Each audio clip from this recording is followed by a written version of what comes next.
Oh, my goodness. I am out of breath. Let me tell you, Ryan, it feels like March Madness came far too early and too often. It's Phil and Ryan on Listen Up, presented by Dempsey's and Sportsland. Oh, my goodness. On this Saturday evening, as we are awaiting Jason D'Amico to make his appearance on Listen Up, we can't wait to bring him in a couple of minutes. But first, we got the game recap for you.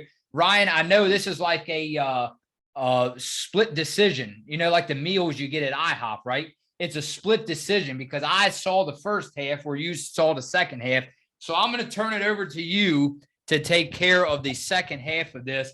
Ryan, let's get right down on into it. Just some side notes. It was senior day at DePaul with DePaul in their white jerseys. UConn had their dark blues on. And shout out to Fox's Lisa Byington and Sarah Kustok for bringing us the game again, nationally televised. Let's get into the first quarter here. It was Rogers, Ryan, that dumped in a three for DePaul. And, the scoring got off early and often for the DePaul Blue Demons, Ryan, as they improved to 15, as actually dropped to 15-15. And Connecticut Huskies improved to 25-5, 72-69, the final. Ryan, they got off a 5-0 run from DePaul, but I want to shout out to UConn for a 7. They responded with a 7-0 run. UConn had that after trailing 5-0. So this is really identifying the keys to how UConn, I think it's how UConn, Ryan, can go on a game of runs, because I feel like that's basketball, but especially now, the lack of depth, I feel like the UConn Huskies are going to have to do that down the line, heading into the tournament, the Big East tournament, and then ultimately March Madness, just because of the game of runs is usually, and the deep threes will never hurt, right? Yeah. It was good defense. It was good defense there for a while from UConn. Their 3-point attempts early in the first quarter was off. And then I had on here to drive the ball inside the paint. Don't fix it if it ain't broke, like one of our subscribers said. Because March is coming, try to not do anything too fancy, like costly mistakes. I saw where UConn was trying to attempt more threes than they usually do. It just seemed like to me, trying to play catch-up ball there, trying to play to DePaul's level. And I get it. That's what a lot of people said, trying to play to their opponents, trying to level down to their style of play. And that if you're a team that drives the ball down inside, just keep doing it, man. Just keep doing it. Moving on to the second, at the end of the first is 21-19 DePaul, Ryan. The second quarter, it felt good. It was back and forth, a game of runs. If I had to count, I probably couldn't have anyhow. They had a lot of lead changes, both on the Connecticut side and DePaul's side heading into the second quarter.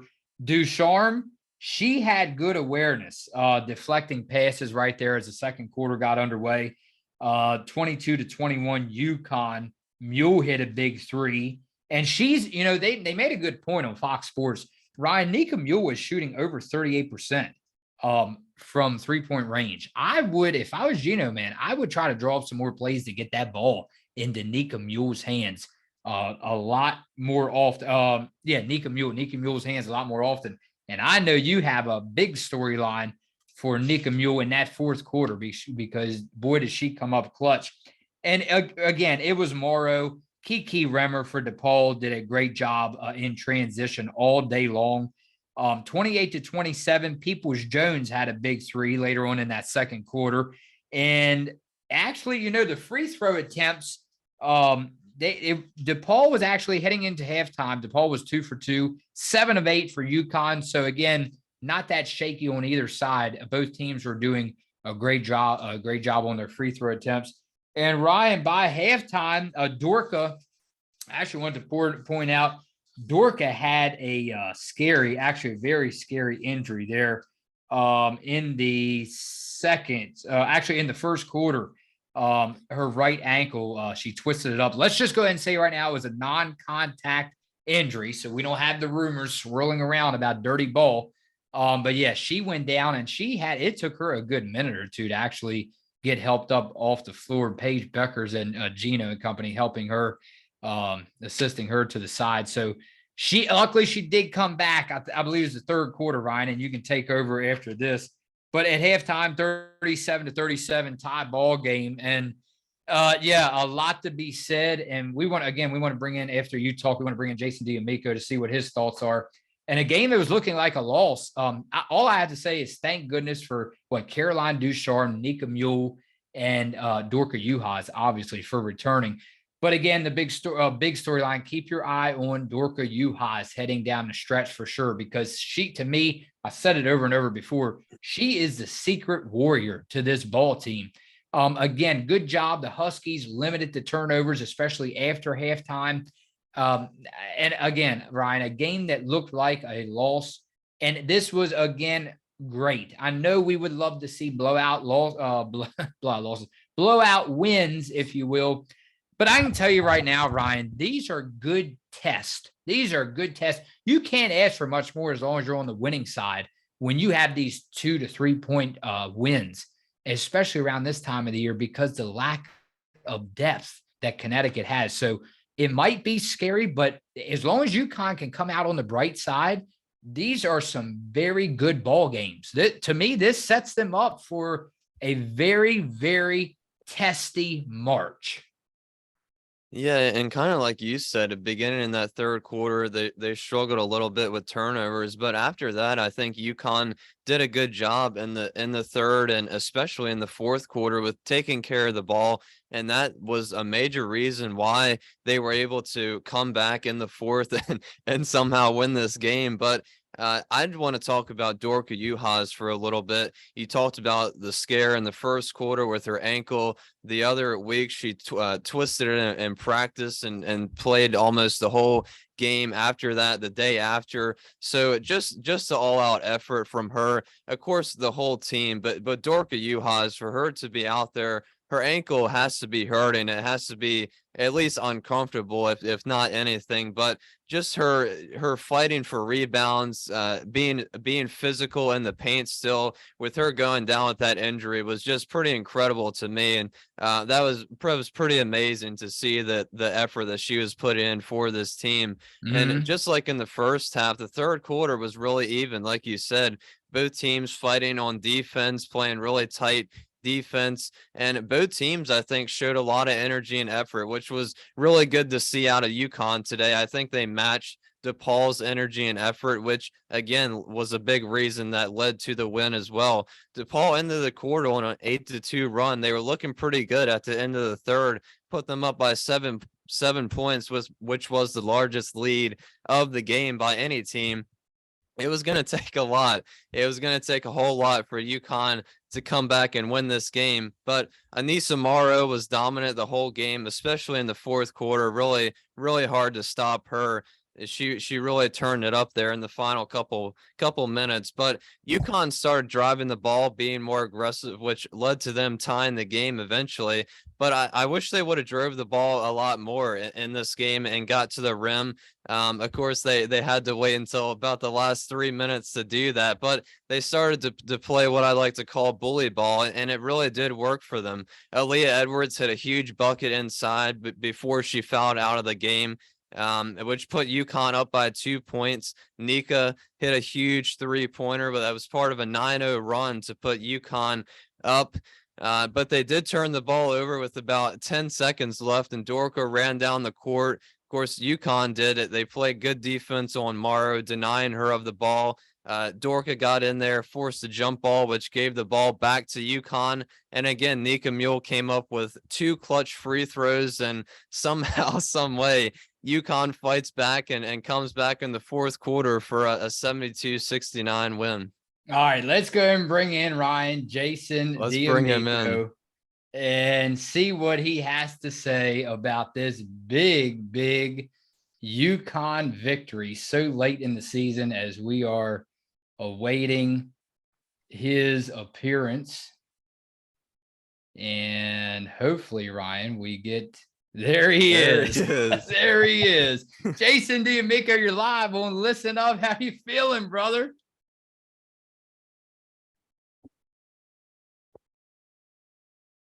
No, we can't. We can't hear you.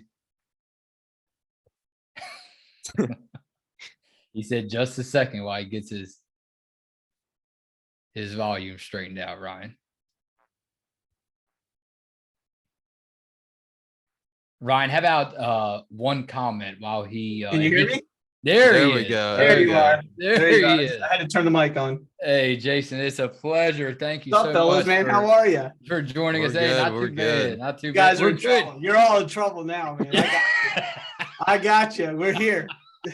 We are, man. Thank you so much for joining us, man. How you feeling? Big thank win. you, man. It's a pleasure to be here. I really appreciate you guys having me. It's a privilege to be here with you guys.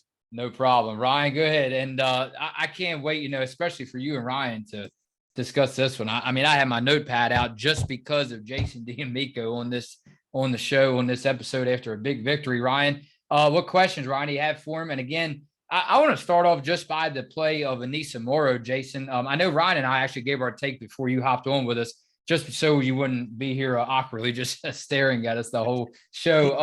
I wanted to get your take, and I know Ryan has some questions for you. Anissa Morrow, man, I mean, pair her up with Peoples and then a couple other teammates tonight. I mean, that was a great job so late in the season, especially with what UConn's been dealing with all year, to be able to shut this whole team down and get a team victory, especially when Anissa Morrow had Ryan, like 25 points again. Yeah, and it was really, I mean, DePaul did a really good job, but I think, like I was saying, kind of Jason, before you joined, that UConn's effort and energy, they kind of matched DePaul's today, which was really impressive. And I also said about Dorka, how she went down and then she was able to somehow come out and play that second half, which was pretty incredible to me. Yeah. My turn. Dorka, I think Dorka had one of the best games I've ever seen from her. Oh, this is the kind of game that she almost had against NC State last year in the Final Four before she got hurt. She was on the verge of having a really great game, and then she got hurt. And the same thing kind of happened today. She had 10 points, in the first quarter immediately, and then she sprained the ankle. And I don't know about you, man, but I was like, no way, this can't be happening. I know, yeah, and not be happening. But yeah, I think Dorka, she stepped up today, and hey, Morrow was playing chippy. She was playing chippy, and we held the line. We held the line. That was really good. Ryan, we have to remember this is a diehard UConn Huskies fan. All right, so let's make sure we keep our talks in check here and agree with Jason no matter what. You don't have to agree with me. You don't have to agree with me. Hey, but no, I mean I do agree. There were some, again, obviously all games questionable calls. Jason, this victory locks down the #1 seed in the Big East. So they have that on lockdown. Talk about I'm impressed. I mean, with Nika Mule. I mean, I saw her on Fox today, Jason. They showed, I think she's like 3 assists away from actually passing or tying Sue Bird's team record for most in a single season. I mean, that's some pretty elite company. Yeah, she it's Nika, right? She's going to go out there and she's going to give you 150%, whether she's injured, right? She's shooting well, whether she's passing well. She's just going to go out there and give you everything she's got. And she had the biggest 3-pointer, I think, of her career today. I mean, so far, that was the biggest 3 of the season for her. So that was huge. Good for her. Yeah, and like Phil was saying before you joined as well, I like how you bring that up about her 3-point shooting, because this whole season, she's really done a pretty good job shooting the 3 ball for most of the year, which is pretty surprising because she doesn't usually shoot a lot of them. But like I said before, when she's able to make them, it really just kind of opens up the UConn offense a whole lot more. Yeah, she's turning me into a hypocrite. I've been so hard on her this year, I've been really and I've been tough on her. She should be hitting the threes. And what does she do? She hits the 3. Yeah. Good girl. And then also, before we get into comments, and I want Jason, if he don't mind, to be a part of that as well as we do our daily questions or comments from subscribers, and then we will head on out. And again, I can't appreciate Jason enough for joining us today, Ryan. Such a pleasure to have you on as one of our big subscribers, just like Marcia Clark. So again, guys, we want to remind you all to send emails our way if you want to join us for any episode coming up. And I know, Ryan, we have some big game recaps. So Jason, Marcia, want to join us again, you're more than welcome. talk about this style. I know she didn't have that many points, but the style of play that Ayanna Patterson brings to this team, because man, she came off of about 2 or 3 games of DNPs, did not play. So that was big for her to step up in this game, and she had a couple of clutch shots. She did. Go ahead, Ryan. Yeah, and I always say about Ayanna, when she comes in the game, she doesn't really score a lot, but she has really good defense and really good rebounding as well. And as same goes for Caroline Ducharme, the way she came back after that concussion, missed a lot of time, and then had a good game, struggled against, I believe it was Creighton, had a bad shooting night. And then bounced back in this game, went 3 for 9, 7 points. So just her efforts off the bench, along with Ayanna as well. But I really love when Gino plays Ayanna, because like I said before, I think when Ayanna comes into the game, she plays really good defense, provides a lot of energy and effort, which this team really needs right now. Yeah, it's funny. I got a lot of thoughts about Ayanna. Today, she played really good D. She had probably one of the biggest rebounds of the game in that fourth quarter. And that was huge. And she had a putback that was really big. Yeah. Which, I'm sure did wonders for her confidence, because, she couldn't hit a layup to save her life up until then. So that was really good. So yeah, she had a good one today. She really did. Proud of her. For sure. And what I like about this team, Jason, very quickly, it seems like, man, especially, I know we don't want to speak on the losses too much, but obviously the wins here. When this team comes up with clutch victories, especially this season, I like how the commentators mentioned, well, Lou Lopez Seneschal kind of having an off day. Okay, well, to me, it's like, and this is good. I feel like it's a good thing. To me, it's like, okay, well, so what? I mean, you have Aaliyah Edwards scoring 16. You have, so the ball, and even though Betancourt did not contribute much in the points column, you still have other players now starting to progress just a little bit more, not a lot, but just a little bit more. And the ball is starting to move around a lot more. Like I just said, with Seneschal kind of struggling today, only scoring 5 points. Usually we don't see that out of her. But again, it seems like, well, that's not a big issue now, because the ball is starting to get passed around a lot more frequently than, hey, just put the ball in her hands and she'll take care of it. Yeah, and I think that's always something that UConn usually does pretty well, is when somebody has an off night or a bad shooting performance, there's always multiple players that are going to step up. And that's usually what makes UConn such a great offensive team, is when one player is having a bad night, they have 4 other great offensive players that can step up, which they did tonight. A couple of games this season, they weren't able to do that, which resulted in a couple of those losses. But yeah, it was huge from Dorka, Aaliyah, Aubrey, even Nika, like I mentioned, knocking down those threes. Everybody really contributed to the win today. That's for sure. Right. Oh, I'm sorry, Jason. No. I was just you're absolutely right, man. And here's the thing too. Aaliyah was getting knocked around today, and she did a job. She was getting hacked, knocked around, and she stood in there and she did her job. Couldn't ask anything more of her. And it's crazy that Jason says that, because let's get in the comments very quickly, Ryan, then we head on out. WF2442, and I don't want to only get Ryan's reactions on this. I want to see what Jason has to say about it too. So he goes, this subscriber goes, I think UConn at this moment can't handle physical teams. Well, I mean, if this was not physical today, then I don't know what is. Well, I mean, I was almost going to probably agree with them there if UConn, the way UConn was looking for the first 3 quarters. But I really think they did a good job in that fourth quarter. And it's really a testament to what they've done. I think the whole season is their ability to come back and fight through the fourth quarter, despite any of the troubles they've been having for the first 3 quarters, whether it's on the defense, offensive side, rebounding, anything that they're having trouble with. It just seems like the whole team is able to come together in the fourth quarter. But I think it has been a struggle at times with some of these aggressive teams that have kind of been beating up UConn a little bit. Mostly due to their energy and effort, but I think they did a pretty good job today against DePaul. Yeah, I agree with that, Rye. And here's the thing too: you have to remember these girls are playing Iron Woman basketball, and these Yeah. teams know it, and they're going to hack them. They're going to try to push them around and get them tired, so that by the middle of the third quarter they're gassed, right? And it's a game plan, and you can see that game plan in effect. So I'm hard on them. I know I am, but they really, it was a gutsy performance today. And listen, playing DePaul's always hard, right? Going in there, and it's never an easy game. So they held the line. I'm proud of them today.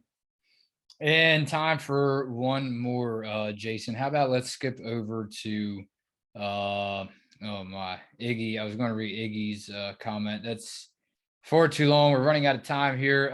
Let's go ahead and go with Captain 0310. Captain goes, going forward, it's a crapshoot. You will see either very good UConn team or terrible UConn team. Face it, this team is running on fumes. It's hard to predict which UConn will show up. It's no one's fault. This team physically and mentally exhausted. All the opponents will play physical with UConn. And in the end, it's battle of attrition. Well, I kind of had the same thought when I was watching the game today, and I thought about UConn's consistency throughout the season, and it's usually not, it hasn't been the same this season or usually what we're used to seeing. Because every time UConn usually steps on the floor, they usually play pretty consistent basketball. But I think this season and mostly last season as well, but this season it really hasn't been that consistent night to night. And I hate to keep talking about the energy, effort, tiredness, but I think it really all does play into factor when we talk about the consistency for this team. But again, I mean, they were somehow able to battle it out and win again today, and that's what it's going to take in March. But I think for them to be able to battle through March, I think it's going to take a lot more consistencies compared to what we've seen maybe the last month or so. Yeah, agreed. And you know what though, I feel this guy. I don't know if it's guy or girl, but here's the thing: will the real UConn please stand up? Who is it? Who do you want to be? This is gut check time, right? Big East is coming. March Madness is coming. Who do you want to be? And they have the potential to take it all. They do. They have good enough players. And I sympathize with this guy. But yeah, let's just hope they can stay healthy enough to give themselves a shot. And Ryan and Jason, just something to think about. Kiki Rimmer with a double-double. And then you had Anissa Morrow scoring 25, almost a double-double, but not quite for Morrow.